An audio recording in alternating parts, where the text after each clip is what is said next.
കർണ, ആദ്യമായാണ് എന്നെ ഒരാൾ ഇങ്ങനെ വഞ്ചിക്കുന്നത്.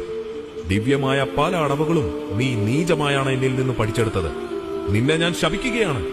നിന്റെ ഏറ്റവും ആവശ്യമുള്ള സമയത്ത് ഞാൻ പഠിപ്പിച്ച പരിശീലനം നീ മറക്കും. നിന്റെ ഏറ്റവും വലിയ യുദ്ധത്തിൽ നീ അയോഗ്യനായി മാറും. ആ ശബ്ദം കർണനെ തിരികെ യുദ്ധഭൂമിയിലേക്ക് കൊണ്ടുവന്നു. രഥത്തിന്റെ ചക്രം മണ്ണിൽ പൂണ്ടുപോയിരുന്നു. തേരാളിയെ സഹായിക്കാനായി അർജുനന്റെ അനുവാദം വാങ്ങിക്കൊണ്ട് കർണൻ താഴേക്കിറങ്ങി. പക്ഷേ കർണൻ വിചാരിച്ചതിലും കൂടുതൽ സമയമെടുക്കുന്നുണ്ടായിരുന്നു. അർജുന, ദയവായി അല്പസമയം കൂടി ക്ഷമിക്കൂ. ഉടനെ തന്നെ യുദ്ധം പുനരാരംഭിക്കാം. അർജുനൻ ആയുധം താഴ്ത്തി രഥത്തിലിരുന്നു. കൃഷ്ണൻ അർജുനനെ തിരിഞ്ഞു നോക്കി. എന്തു പറ്റി അർജുന? അല്ല, അത് ധർമ്മത്തിനെതിരല്ലേ?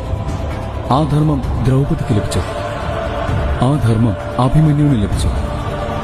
ഇല്ല, നമുക്ക് ലഭിക്കാത്ത ധർമ്മം നമ്മുടെ ശത്രുക്കൾക്കും വേണ്ട. കർണൻ അപ്പോഴും ശക്തമായി ശ്രമിച്ചുകൊണ്ടേയിരുന്നു.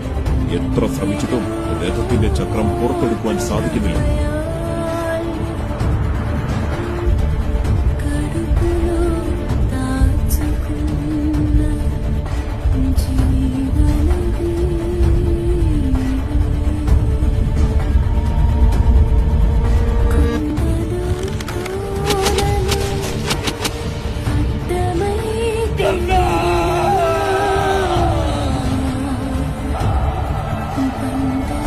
ആദ്യമായി ദുര്യോധനന്റെ വിളി കർണൻ കേട്ടില്ല. സ്വന്തം മക്കൾ തമ്മിൽ തല്ലി ചാവരുത് എന്നൊരാഗ്രഹം എനിക്കുണ്ട്. യുദ്ധത്തിൽ നിനക്ക് പാണ്ഡവരുടെ പക്ഷത്ത് നിന്നൂടെ? നിന്നെ ഞാൻ രാജാവായി വാഴിക്കും. അത് നിന്റെ ജന്മാവകാശമാണ്. മാതാവേ, ഈ ജന്മത്തിൽ അങ്ങയെ കാണുവാൻ പറ്റിയതിൽ ഞാൻ കൃതാർത്ഥനാണ്. പക്ഷേ എനിക്ക് ദുര്യോധനനെതിരായി നിൽക്കുവാൻ സാധിക്കില്ല. അതിപ്പോ ദൈവം വന്നിറങ്ങി പറഞ്ഞാലും അങ്ങനെയാണ്. പക്ഷേ ഞാൻ മാതാവിനൊരു വാക്ക് തരാം. എന്റെ സഹോദരന്മാരെ ഞാൻ വധിക്കില്ല. മാതാവിന് യുദ്ധം കഴിയുമ്പോൾ 5 മക്കൾ തന്നെയാവും ഉണ്ടാവുക. എനിക്ക് മക്കൾ 6 പുത്ര. പാണ്ഡവർ 5 പേരും മാതാവിനെ സൂക്ഷിച്ചു നോക്കി.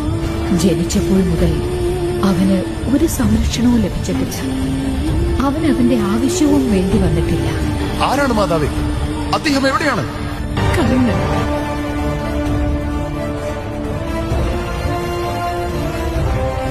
അവന്റെ നാമം വിസ്മരിക്കപ്പെടാത്ത ചരിത്രമാണ്. സൂര്യപുത്രൻ വൈകർത്തനൻ.